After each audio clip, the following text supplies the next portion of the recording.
This is an interview for Peep-magazine. We're joined with a very special international graffiti artist, SUNE. SUNE, thanks for chatting to Peep.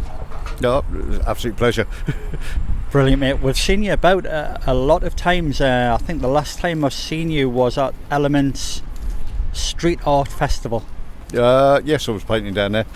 I had lots of fun painting down there. Yeah, you seem to be. Your work seems to be dotted around a lot of a lot of the town and the northeast.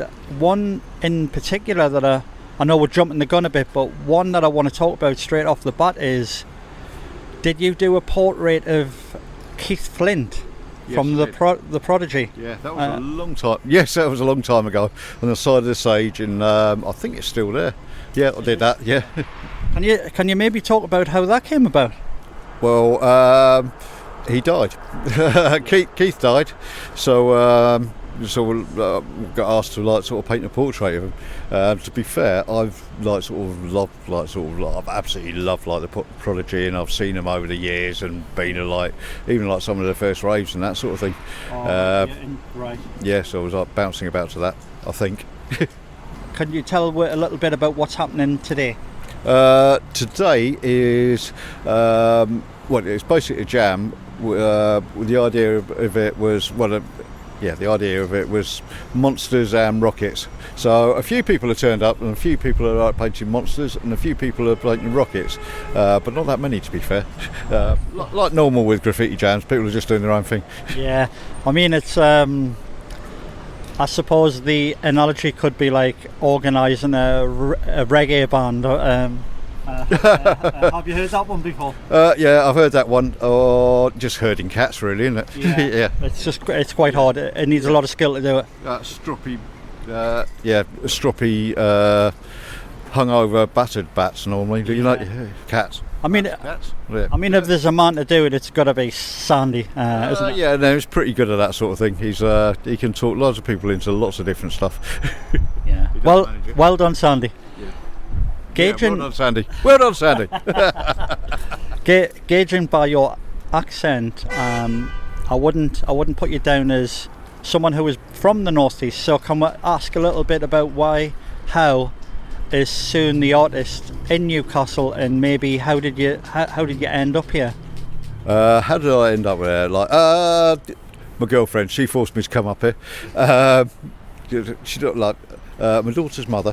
I spent a lot of years living in Leeds. I was born in Barrow-in-Furness, but I've lived all over the country, and basically sort of grew up in the southeast. Right. Yeah. Right. So I've been really lucky. I've painted all up and down the country, all over the place, and over the years, and done I've been in lots of brilliant places with brilliant people, you know. Yeah, of course, man. Where did the street art come from? Where was the catalyst to pick up? Because I'm presuming you picked up a pencil first, or did you go straight into colour? Because I'll ask that one first. I've always been better at drawing. I've always been. Fine, mate. Yeah, I've always been. I always think that I've been better at drawing. I think I've always drawn, and I started painting very young, sort of 13 or 14, and I think I probably did my first piece about 83, probably, just to be safe I'll say 84, but it was very early, and then I got myself in lots and lots of trouble for it, and ended up in lots of trouble for it, and actually ended up doing art and an art A level because of it, thanks to the magistrates and that sort of thing. All right, so kind of at the wrong end of the law, and then they kind of gave you a chance to get into school. Is that right? Is that how I'm hearing that? It was actually after I went to college. I went to college and did O level and A level at the same time, and actually probably started doing the learning properly when I was at college, to be fair, you know. So did you study fine art? Because I can see a lot of fine art in your work. I ended up like sort of like, yes, I did fine art. I ended up like going and doing a fine art degree. I was actually really annoyed with the fine art degree. I always wanted to go along and be taught how to like sort of draw and paint. But the course I was doing, like, it ended up with more of a like blob and splat sort of paintings. Yeah, which is absolutely amazing and brilliant. But actually not what I was looking for at the time. Right. Like nowadays, like looking back on it, I could probably like sort of taken lots more out of the course, but it wasn't what I was actually interested in at the time. Yeah. Because there's, you know, when a lot of artists, they go to university or college, and I think just some of them are just a bit too young. And then when you get older, you start to realise things a bit better. You start getting influenced by different things. It's like that for everything, though, isn't it? Like, we all get those like chances when we're like, we're always too young for the chances that we get. We look back on it and go, "Oh, I wish I'd done more." It's so easy to like look back and go, "I wish I'd done more." It's the nature of the world, isn't it? But to be fair, you've got to like sort of live in the now. That's how you're going to do stuff. That's why your life's going to be interesting. Not looking back and going, "I wish I'd done that." Yeah, of course. Is painting on walls your full-time thing? Is this what you do all the time? Well, I work full-time as an artist. Like, sometimes a community artist, sometimes I'm painting murals, sometimes I'm doing big commissions and that sort of thing.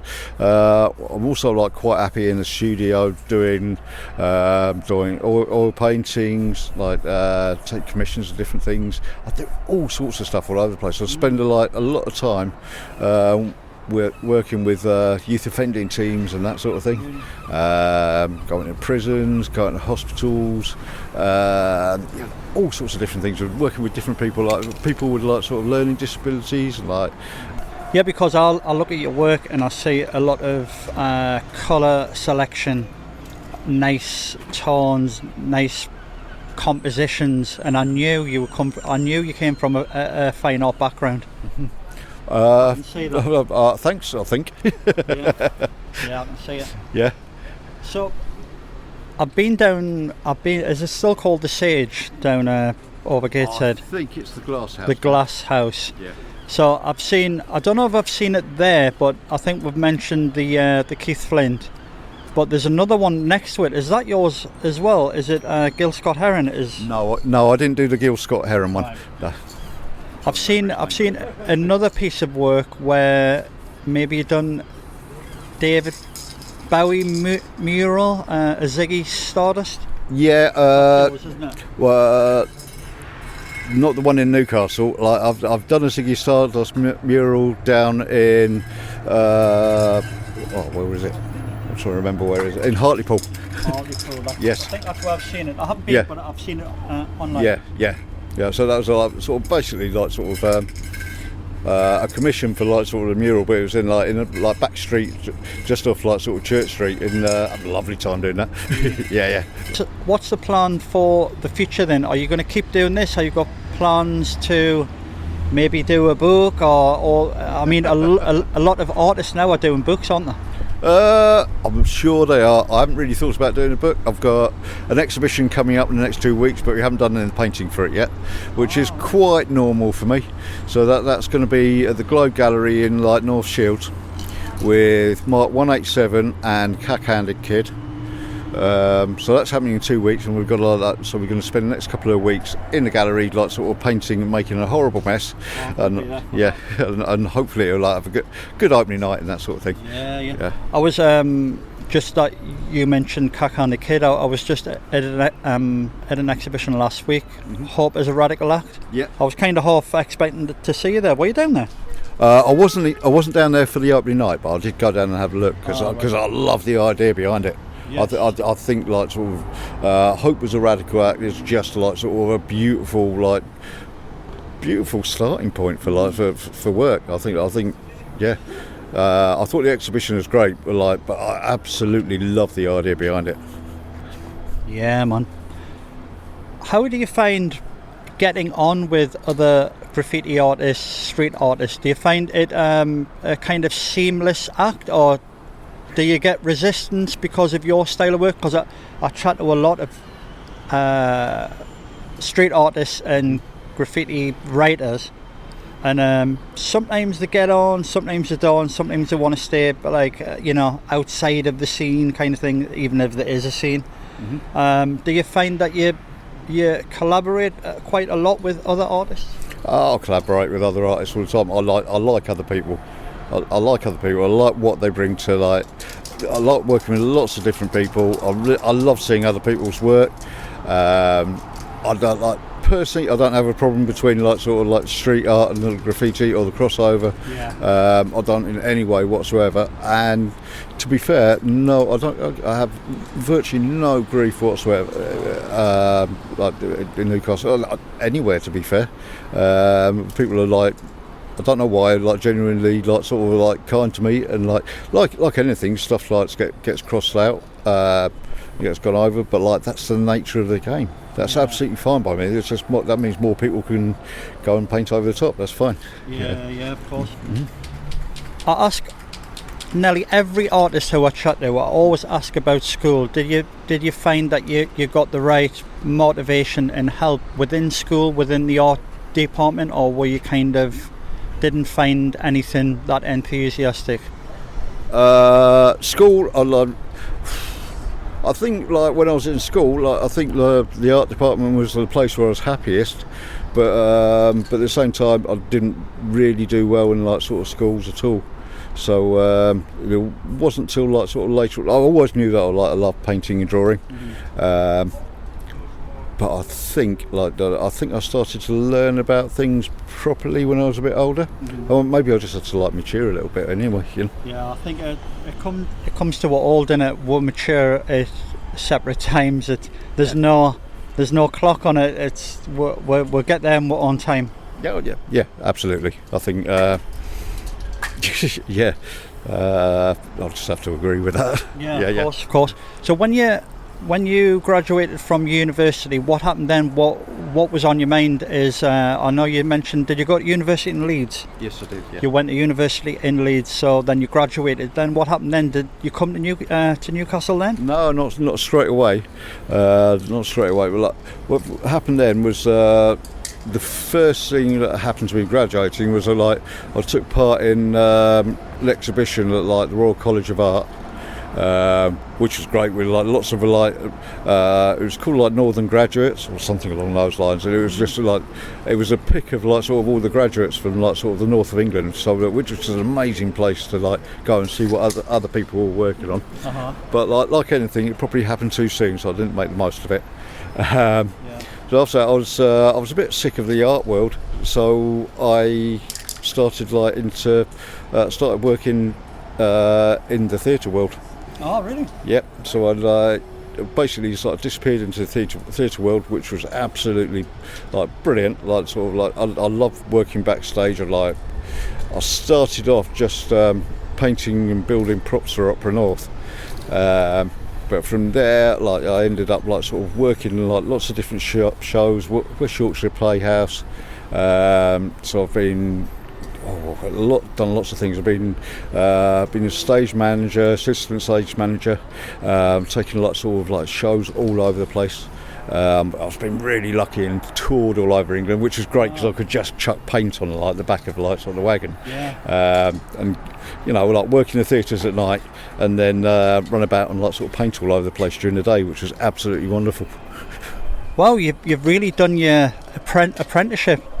I probably bounced about everywhere, That's sometimes the best experience, though, is it not? Oh, it's absolutely lovely. I've made friends and worked in lots of different places all over the place. So I've been incredibly lucky. I've had lots of opportunities everywhere. The theatres took me all around Britain. Painting's taken me from some of the worst places in my life to some of the best places in my life. It's taken me all around Britain, all around the world. Met from some of the darkest favelas to painting with royalty and that sort of thing. So Yeah. With a painting with royalty. Did I hear that right? Yeah. That was with Prince Harry in Rio. So like the British consulate got us to like sort of go out there and like do paintings in there. So we spent like sort of a couple of days painting in favelas, and then we're like sort of on the poshest red carpet pit in like sort of the middle of like Rio, like chatting to like Marcus Waring and people like that, and Prince Harry came trotting along. And yeah. Well, you've come a long way. Very from the humble beginnings of getting, you know, in trouble with the law kind of vibe. Well, yeah. Well, it could have been a different story, couldn't it? Well, it's very weird. Like last month, we did like sort of a big painting of like subways, which was like commissioned by local like crime commissioner, which was absolutely brilliant. So basically, like the police are paying me to do what I got in trouble for. It was fantastic. What else happened?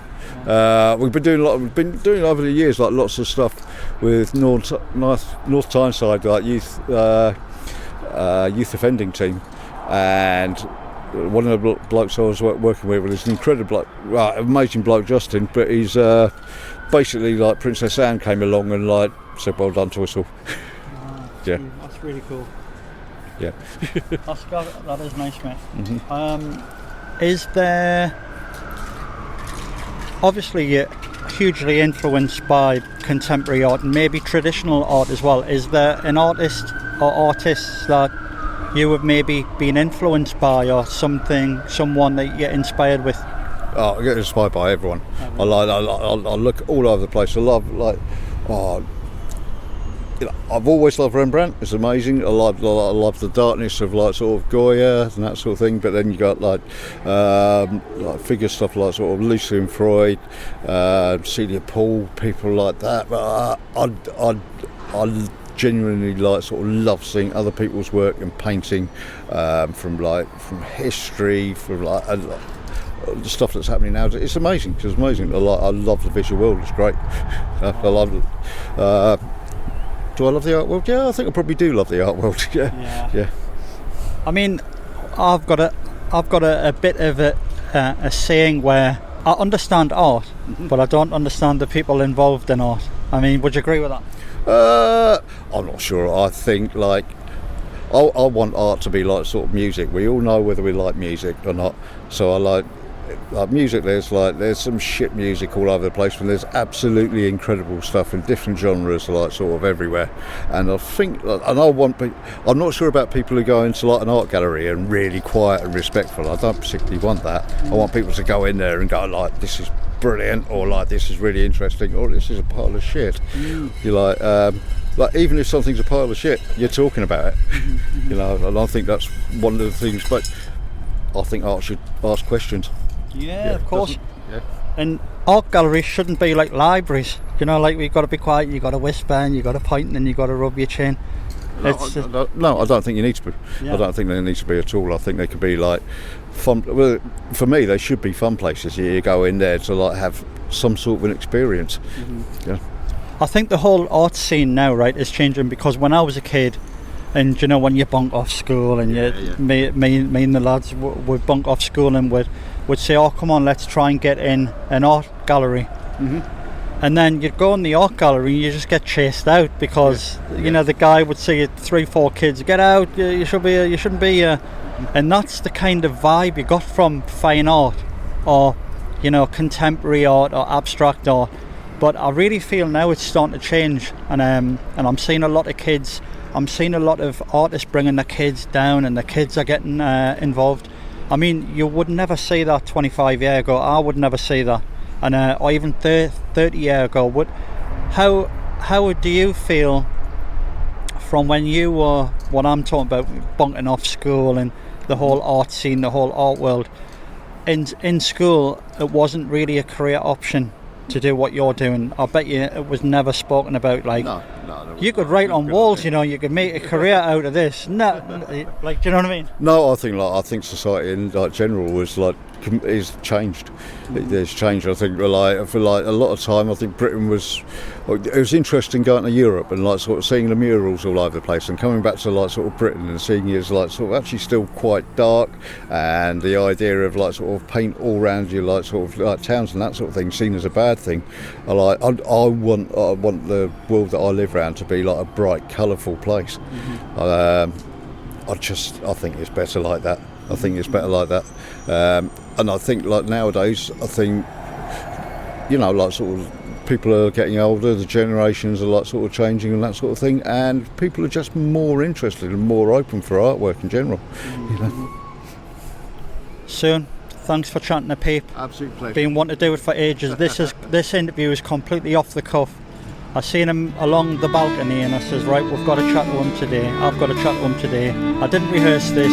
He hasn't rehearsed this. It's just completely off the cuff. So thanks a lot, mate. Absolute pleasure. You probably like nailed me down this time, didn't you? Cheers, bro.